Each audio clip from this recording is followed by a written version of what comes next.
কোনো ভাড়া বেশি নেওয়া হচ্ছে না। সরকার কর্তৃক নির্ধারিত ভাড়ার চেয়ে আমরা কোনো জায়গায় 5% অথবা 8% ভাড়া কম ঈদ উপলক্ষে নির্ধারণ করে দিয়েছিলাম এবং সেটা ওখানে টানিয়ে রাখা হয়েছে লঞ্চে ঢুকতে, এবং ডিজিটাল ডিসপ্লেও আছে। সেভাবেই সবাই ভাড়া দিচ্ছে, কোনো ভাড়া বেশি নেওয়া হচ্ছে না। এখানকার পরিবেশ বলেন, যাত্রী আসার পর সে জানতে পারছে তাকে কোন ঘাটে যেতে হবে, কোন কোন অঞ্চলে যাওয়ার জন্য কোন ঘাটটা তাকে ব্যবহার করতে হবে সেই নির্দেশনা দেওয়া আছে। সেগুলিও সবাই মেনটেন করছে। আবহাওয়া দেখে লঞ্চ ছাড়ছে সেটাও মেনটেন করা হচ্ছে।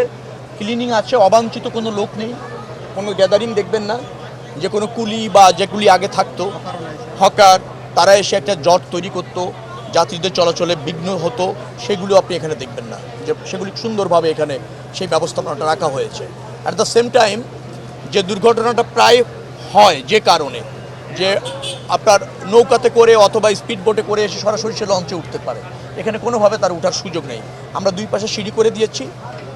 আপনার নৌকা বা স্পিড বোটে এসে ওখানে নেমে হেঁটে পল্টুনে এসে সেখান থেকে আপনার লঞ্চে উঠতে হচ্ছে।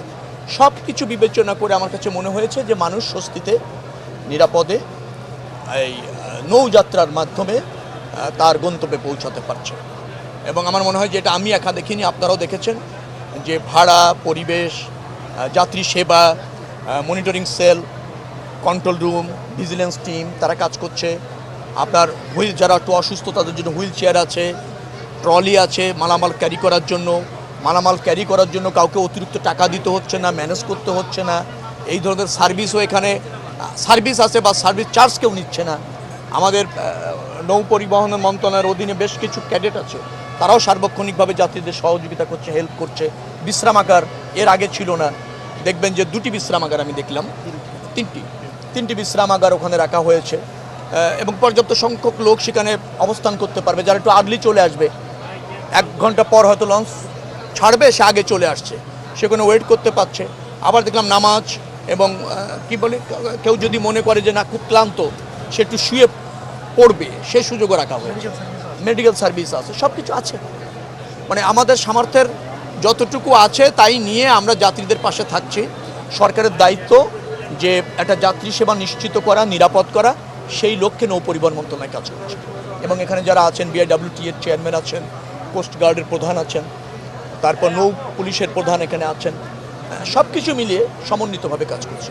আমার মনে হয় আপনারাও দেখে যে কোনো সময়ের চেয়ে ভালো একটা পরিবেশ, ভালো একটা ব্যবস্থাপনা আপনারা দেখতে পাচ্ছেন, এটা আমি নিশ্চিত ইনশাআল্লাহ। হ্যাঁ, আপনি আবহাওয়া অবস্থাটা জানেন। মাঝখানে এখন থেকে যখন 1 ঘন্টা আগে আমি এখানে আসি, তখন যে অবস্থা তত লঞ্চ ছাড়া যাবে না। এবং আমাদের সিদ্ধান্ত ছিল যে লঞ্চগুলি ছাড়ার আগে আমরা আবহাওয়া পরিস্থিতি পর্যবেক্ষণ করে আমরা এটা দেখব। কারণ রাত্রে একটু দেরি হচ্ছে, ঠিক আছে, কিন্তু জীবনটা তো অনেক গুরুত্বপূর্ণ। আপনি যদি এই আবহাওয়ার মধ্যে লঞ্চ নিয়ে যান, মাঝপথে যদি দুর্ঘটনা কবলিত হন, তো তখন তো সেটা আরও বেদনার এবং আরও ঝুঁকি। আমরা সেটা চাচ্ছি না। এক জীবনের মূল্য অনেক বেশি। 1 ঘন্টা দেরি বা 2 ঘন্টা দেরি যদি আবহাওয়ার কারণে হয়, আমি আশা করব যাত্রীরা সেটা মেনে নেবেন এবং আমরা সহযোগিতা করবো আর কি ব্যবস্থাপনাটা। আরিচাও বন্ধ হয়ে গিয়েছিল এই আবহাওয়ার কারণে। তারপর যাত্রী চাপ বেড়েছে, সেখানে এক্সট্রা ফেরি দিয়েছি যাত্রী পারাপার করতে।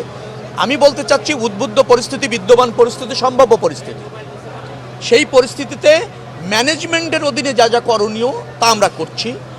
কোনো সময় ব্যক্তি হয়তো অধৈর্য হতে পারে, তিনি হয়তো মনে করছেন যে না আবহাওয়া খারাপ, তাতে কী হয়েছে, আবার দ্রুত যাওয়া দরকার। এই আবেগটা গুরুত্বপূর্ণ পাবে না। গুরুত্ব পাবে হচ্ছে সামগ্রিক স্বার্থ, সামগ্রিক নিরাপত্তা, সামগ্রিক ব্যবস্থাপনা। সেখানেই কাজ করছে সবাই।